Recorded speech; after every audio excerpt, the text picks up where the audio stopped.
Seryoso ka dyan, ha? Nagluluto ka pa talaga para sa amo mo pagkatapos ng madisgrasya ng dahil sa'yo? Ha? Pero hindi mo makakabalik ka pa doon, ha? Ito lang magagawa akong paraan para makabawi kay Sir Cesar. Kung na kaya tumuloy doon, hindi na. Baka pag-initan ka lang ni Efraim doon. O ni Angeli. Ay nako, hayaan mo siya. Gusto niya masigawan muna at masabihan na you're fired. Expected ko naman po na matatanggal ako sa trabaho eh. Pero hindi naman yun yung habol ko. Gusto ko lang ng personal na mag-sorry kay Ma'am Johnny. Asa ka pa na patatawarin ka no? Pagkatapos numuntik na mategi yung jowa niya nang dahil sa'yo? Hindi ka na si Ma'am Johnny, hindi mo siya kilala. Malawak ang pag-iisip niya. Sigurado ako pakikinggan ako nun. Sigurado kong maunawaan niya yung side ko. Sabi mo eh.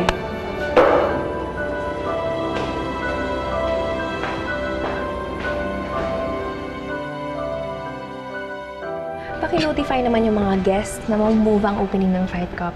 Kailangan namin asikasuhin yung daddy ni Efraim.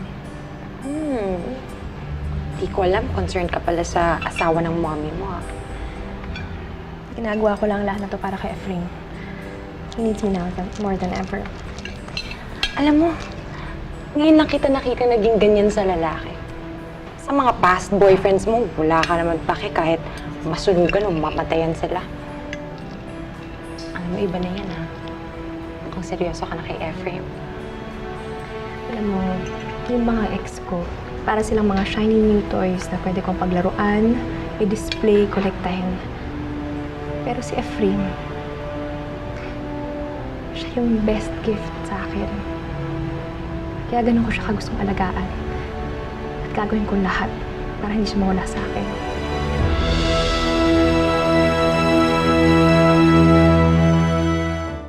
Magaling na kayo, sa bahay na kayo. Celebrate naman tayo. Saan niyo ba gusto, Tay? Ako sagot ko. Ewan ko, kahit saan. Dito na lang, huwag na. No, why don't we go to Tagaytay and stay there over the weekend? Alam mo, relaxing doon. Ano lang kayo magpagaling ni Tito Cesar? Angeli, hindi na.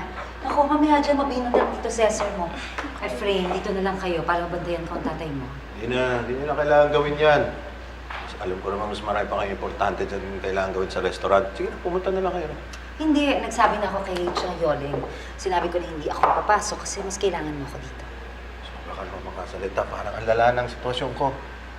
O naman, kung may kailangan naman ako, tatawagin ko lang naman si Tina. Diba?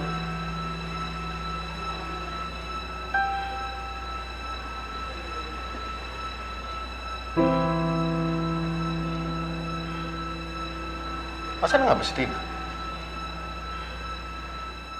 Mami, sige na naman, papasukin mo na ako. Kailangan ko talagang makausap si Ma'am Johnny. Gusto ko lang dito ibigay kay Sir Cesar. Please naman, oh. Kulit mo naman, Tine. Sabi ko sa'yo, band ka dito.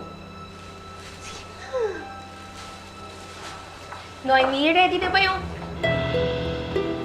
Ang kapal naman ang mukha mo. Anong ginagawa mo dito? Hindi ka pa ba nahiya sa ginawa mo kay Tito Cesar? Ha? Angeli, gusto ko lang po makasigurado na ligtas si Sir Cesar eh. Sorry lang po din ako kay Ma'am Johnny. Nagre-rehearse ka pa ng palusot mo? Ha? Sabi mo na wala kang kinalaman? Sabi mo kay Mami yan? Ano akala mo sa amin? Uto-uto? Bobo kami? Pwede ba umalis ka na nga? Umalis ka na!